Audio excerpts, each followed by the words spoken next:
매일 아침 출근길, 교통 체증과 긴 이동 시간 때문에 지치셨나요? 지하철로는 최소 1시간, 자동차로는 도로에서 1시간 40분씩 걸리던 시간이 이제 단 21분으로 줄어든다면 아침 출근길은 훨씬 가벼워질 겁니다. 2024년 12월 28일 대한민국 대중교통의 새로운 장이 열렸습니다. GTX A 노선이 파주 운정중앙에서 서울역 그리고 삼성까지 이어지며 서울을 하나의 생활권으로 연결합니다.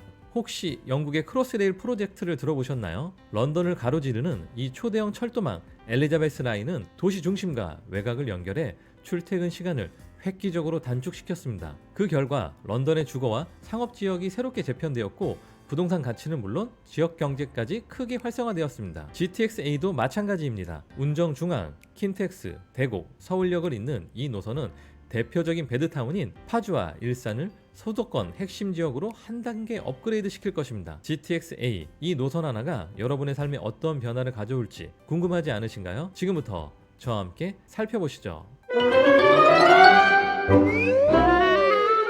먼저 GTX-A 노선을 소개하도록 하겠습니다. 이 노선은 수도권 광역 급행철도입니다. 파주 운정에서 화성, 동탄까지 연결시켜주는 노선인데요. 최고 속도는 180km입니다. 운정 중앙, 킨텍스, 대곡, 창릉, 연신내, 서울역, 삼성, 수서, 성남, 구성, 동탄역으로 구성되어 있습니다. 개통은 2024년 3월에 동탄에서 수서 구간을 먼저 개통을 했었고요. 2024년 12월 28일 운정중앙에서 서울역을 개통했습니다. 25년 하반기에 서울역에서 수서역을 개통을 하고 2028년 전 구간 개통 예정입니다. 소요 시간의 경우 운정중앙역에서 서울역까지 약 21분, 킨텍스에서 서울역은 17분, 대곡역에서 서울역은 12분이 소요됩니다. 탑승 및 환승 시간을 살펴보면 운정중앙역에서는 복합 환승센터가 있어서 버스에서 GTX로 연결이 가능하고 고속 엘리베이터랑 에스컬레이터를 이용하게 되면 약 33초에서 4분 정도의 승강장 도착 시간이 소요됩니다. 대곡역에서는 3호선 및 경의중앙선과 환승이 가능한데요. 승강장에서 이동 시간은 약 3분 30초가 소요됩니다. 연신내역에서는 6호선과 환승이 가능한데요.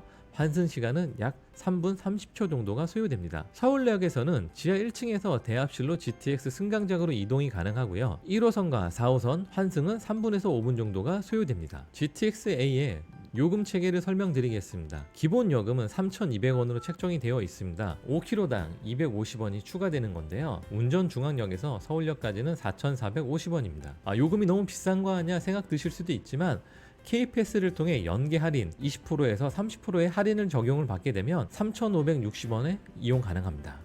버스와 지하철로도 환승이 가능합니다. 배차 간격의 경우 1시간에 6대 10분 간격으로 GTX 노선을 이용 가능합니다. 올해 1분기의 경우 출퇴근 시간에는 6분 간격으로 단축될 예정이라고 하니 GTX-A 노선의 가치가 더욱더 올라갈 예정입니다. 지하철이 대중교통으로서 제 역할을 발휘하기 위해선 두 가지가 가장 중요합니다. 첫 번째로는 어디를 목적지로 하느냐, 두 번째로는 배차 시간인데요. 유의미하게 대중교통으로 자리 잡기 위해서는 10분에 한 대의 배차 간격은 필수입니다. GTX-A로 인해서 일산 파주의 변화를 불러오게 될 텐데요. 당연히 직주 근접, 교통 접근성이 개선됩니다. 서울 중심 업무지구인 종로까지 30분대로 진입이 가능하기 때문에 엄청난 변화라고 볼 수 있습니다. 이 출퇴근 시간이 대폭 단축되면서 광역 생활권이 형성이 되게 되고 이로 인해서 대중교통 이용률 또한 상승이 될 거라 보여지고요. 부동산 시장 및 경제에 영향을 끼치게 되겠죠. GTX 역세권 중심의 개발은 가속화될 것이고 GTX 역세권의 주거지 수요는 당연히 증가가 예상됩니다. 환승 연계가 가능한 3호선과 경의중앙선의 주거지 수요도 증가가 예상됩니다. 이로 인해서 일산과 파주의 인구 유입 효과도 기대가 되고 그로 인해 지역 경제 활성화도 기대가 됩니다. 어떤 것이든 부작용도 발생되게 되죠. GTX-A의 부작용은 GTX 역세권과 비역세권의 양극화를 가져오게 될 것입니다. GTX 역세권에는 부동산 가치가 상승되고 지속적인 개발 가속화, 유동인구 증가, 상권 활성화가 예상이 되지만 비역세권의 경우 상대적 가치 하락으로 인해서 개발도 지연되게 되고 인구 유출로 인해서 지역 상권의 침체도 예상될 수 있습니다. 이 부분은 추후 해결해야 될 숙제입니다. 운정중앙역에서 종각역까지 이동 시간을 계산해 보면 역세권 아파트에 거주한다고 가정했을 때 도어 투 도어로 56분이 소요가 됩니다. 순수 지하철 시간만 31분 정도가 소요되는데요. 지하철로 순수 30분의 종각역 도착을 찾아보게 되면 상암 DMC에서 종강역 영등포구청에서 종강역을 가는 시간과 비슷합니다. 상암 DMC와 영등포구청역의 역세권 아파트를 한번 찾아봤는데요. DMC 센트럴자이의 경우 최저가 14억 9천만 원의 호가로 나와 있고 최근 실거래가는 16억이 넘는 금액에 거래가 된 걸 확인할 수 있습니다.